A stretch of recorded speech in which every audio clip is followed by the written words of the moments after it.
The issues that has been raised is that some of the loans that China has been giving to many countries, especially African countries, are so crippling in that some of these countries are just unable to repay these loans in the long run.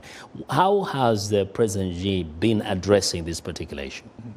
Yeah, we all know the Belt and Road Initiative is one of the most important foreign policy agendas for Chinese leader Xi Jinping, if not the most important foreign policy agenda. So China has to make ways to make this forum, to make these things work. So what we have been, what have been seen over the years to address the problem for repayment is they created the so-called emergency fund. Basically, that is the idea is to pouring in more money into the countries in trouble. So what they did is to either issue new loans or to roll over old loans to extend the terms of repayment.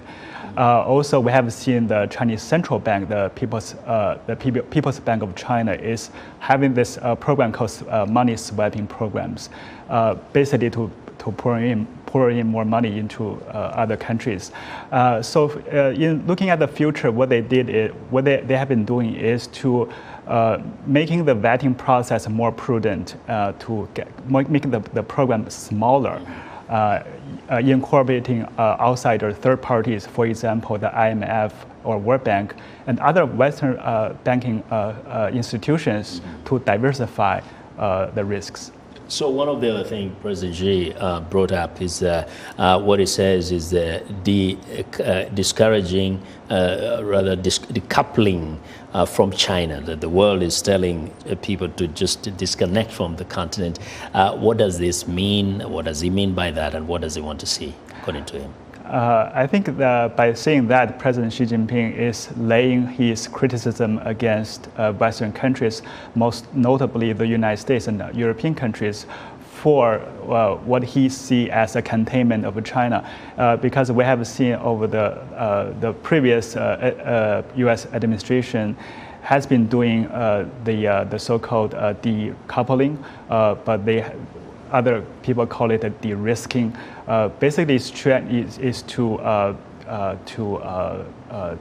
separate the most important the sectors that has national security implications. But China saw that as a containment against China's continual development. So by saying that, China wanted to present a so-called different path, a so-called China model, that is to be more inclusive and to better connect the world, particularly the third world countries. Yes. Now, we know that in 2019, when a similar forum happened, it had an attendance of about 37 leaders. Now it was down to 23. What does this tell us about the mood at this time? I think it shows the deteriorating international environment for China. The downsides of the countries participating in this year's forum is mostly the European countries. They have different views. They have suspect China's model. Most notably, Italy is considering withdrawal from Belt and Road Initiative. Yeah.